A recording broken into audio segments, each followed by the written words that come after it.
Good morning. We are extremely pleased that you are here. It is good to come together for the purpose of co-creating. Do you agree? Yes. Co-creation at its best, really? Really? You are knowing what you are wanting? Yes.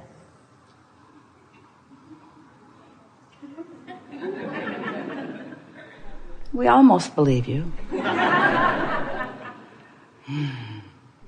Are you beginning to recognize that once that's done, once you put the answer to your question there, or the solution to your problem there, or the expansion to your dreams there, that once you put it there, once life helps you put it there, that it's a done deal? Do you know that? Not so much. But we know it. We know that when a problem arises, that the solution does too. In fact, an equivalent solution to an equivalent problem. So it doesn't matter how you're mixing it up or what you're launching into your vortex. You understand this vortex? It's a little odd initially and conceptually, but it is our desire today to help you to understand this conceptual idea of this vortex until it becomes a reality that you feel in your belly, because we want you to return to the creative genius that you were born to be, that you were on the day that you were born. We want to help you to release some of the things that you've picked up along your physical trail that are causing resistance or hindrance to your full realization of the creative power that you hold. It's an interesting thing, we know. It's a bit odd to play with us. There's this man who calls his wife Abraham. That in and of itself has to be odd. We've noticed you're not trying to explain it to so many. And this woman must be a split personality, because she continually refers to herself as we. And she draws a big circle on the floor and calls it a vortex and tells you you should go there. So we know that conceptually you get it, but it is our desire today that you don't just conceptually understand it, that it's not just an idea that sort of kind of makes sense, but instead it's something that you remember, because we promise you that the larger part of you knows it. And this physical part of you will remember it here today, because you're already in the proximity, and we're going to lure you into the vortex, where you will remember fully. Humans, you keep thinking that you've got all these things that you have to do, which deprive you of having the time to do the things that you really want to do. And that really is a flawed premise. That isn't true at all, because you know how you got all of those things on your list that you think you need to do? By sifting through contrast and putting them in the vortex. When you are tuned into this powerful energy, you never have the feeling that you have too much to do. You are empowered by the flow of it. If you could see yourselves as conduits or vessels through which this energy is flowing, and see the energy as flowing rather than getting balled up, that's what the feeling of overwhelmment is. It's energy that you've summoned that you're not allowing to flow. Because you say things like, I have too much to do. I don't have enough resources to do it. Somebody else has done something inappropriate and has made my list too long. Somebody's not been taking care of business. In other words, there's always negative emotion attached to the thought that is the slowing of the energy. Isn't it interesting that everything that you bring up, no matter what it is, we tell you it's all about the same thing. Yeah. It's all about the same thing. It's that you ask for energy and therefore summoned it, but you're thinking a thought on a pretty regular basis that isn't letting the energy that you've summoned flow. And then you give thousands upon millions upon billions of excuses that seem to explain your unhappiness when there is really only one viable answer. I summoned energy and then I blocked it. So we think if for the next 10 years, everyone who came into the seminar, who came to the chair, who said, Abraham, blah, blah, blah, blah, blah, blah, if we would say, we love you very much, but you've summoned energy that you're blocking. Next. Abraham. Blah, blah, blah, blah, blah, blah, blah, blah. And we would say, you've summoned energy that you're blocking. Abraham. Blah, blah. We only have 15 more minutes. Blah, blah, blah, blah, blah, blah, blah, blah, blah, blah. You've summoned energy that you're blocking. And after a while, someone would say, how do I know that I've summoned energy that I'm blocking? And we would say, blah, blah, blah. No, we would say, because you feel negative emotion. Because if you hadn't summoned energy that you're blocking, you wouldn't feel any negative emotion. Well, how would I know that I've summoned energy that I'm not blocking? Well, you'd feel positive emotion. Is there anything else that you want to tell me, Abraham? No. That's it. That's the whole thing. Life causes you to summon, and if you don't block it, you'll have fun. Seems like there should be more. We know it seems like it, but there isn't. You can apply it endlessly. You can apply it to relationships. You can apply it to money. You can apply it to real estate. You can apply it to genius. You can apply it to everything, but that's all there is. There are a few things that we really want you to accept from us. And we will do our very best to convince you. And usually we are quite convincing because our knowing is strong. You are vibrational beings. Most of you don't know it. You are told about your vibration. It's indicated to you by emotion. Because the larger part of you, you can never get away from. The larger part of you, you're not dead or alive. You are alive and alive. The larger part of you is always offering this vibration. So there's always a signal that's being offered. And you, as you are focused and conscious, you are offering a vibrational signal as well. So there is always this relationship between the two vibrational aspects of you, which are indicated by your emotions. The better you feel, the more aligned you are with who you are and all that you have become. The worse you feel, the more out of alignment you are with who you are and who you have become. And that really is all you need to know. Now, we get it that you get it. And you get it that we get it that you get it. In other words, we all get it that we all get it. In other words, you get it. We know that you get it. But practicing it is something else altogether, isn't it?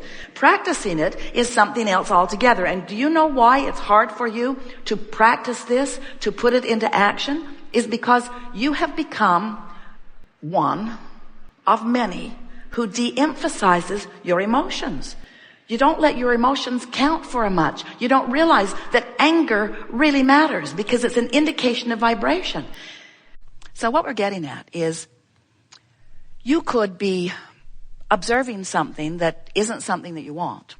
And as you're observing it, you're taking it in, you're having conversations about it.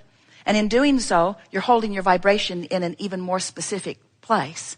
Because the more attention you give to anything, the more specifically focused you are, and the more specifically focused you are, the faster the energy moves and the faster the manifestation becomes.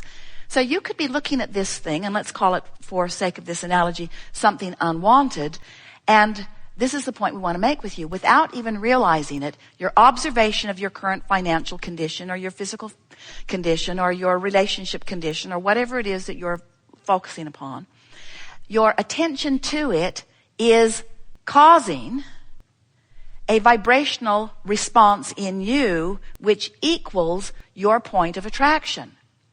Now, your point of attraction isn't something that's going to happen tomorrow or the next day or the next day. Your point of attraction is something that's manifesting now.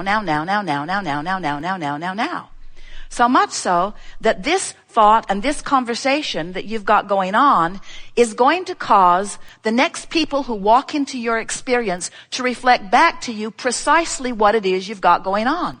Pay attention to that.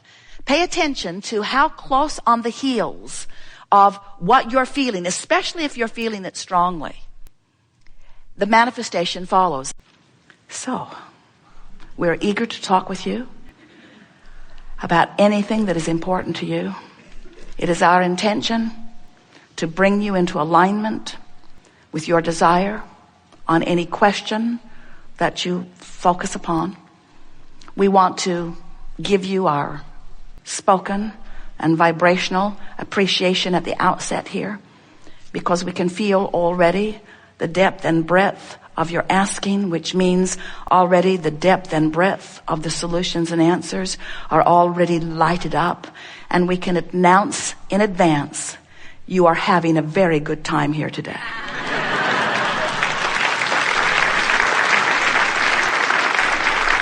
So, what would you like to talk about? We want you to know that you have the ability, little by little, we'll give you lots of ways to do it, of moving yourself deliberately, and it takes a little bit of effort. Effort, what is effort? Effort is something you do to overcome resistance. If there's no resistance, it requires no effort at all. So in the first, when there's resistance, a little effort to get into this vortex. But as you begin recognizing that you're in there because you feel good, and then milking it once you're in there because it feels so good to stay. As you begin practicing the vibration of who you really are, the vibration of love, the vibration of appreciation, as you take the bounce more often and you look for what you're wanting to see, as you train yourself into the frequency of who you really are, you're going to begin to experience what we are calling real-time manifestation, where in the moment that your life presents a question, your life will present an answer. Now this happens to you often, you just don't know that it is. It's happening to you on every subject that you don't have resistance. In other words, you're driving down the freeway, you felt this yourself, and you actually know what that guy over there is going to do. His erratic behavior is on your radar before he even does it. Don't you? It happens to all of you all the time. You sensed it, you knew it, and you made a decision and you acted accordingly, and you avoided a potential problem because the problem and the solution occurred to you simultaneously, because you were living real time, because you were not in resistance on that subject in that moment. The cells of your body are doing it all day, every day. You have in your body right now the potential, the probability, the wherewithal to experience in great detail every horrible disease known to man and many not yet known by man. But you don't experience them because the cells of your body know what they're doing.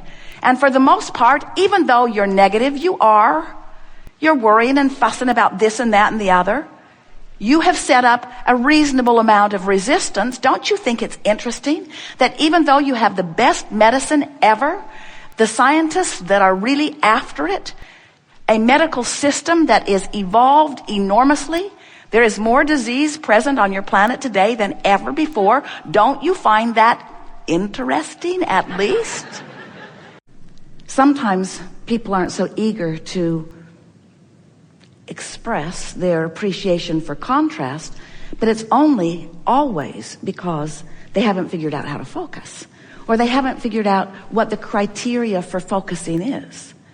If there's just a lot of variety and you're just giving all of your attention, or wanted and unwanted your attention, then you've got a sort of sloppy focus going on, which means you've got a sort of sloppy point of attraction going on.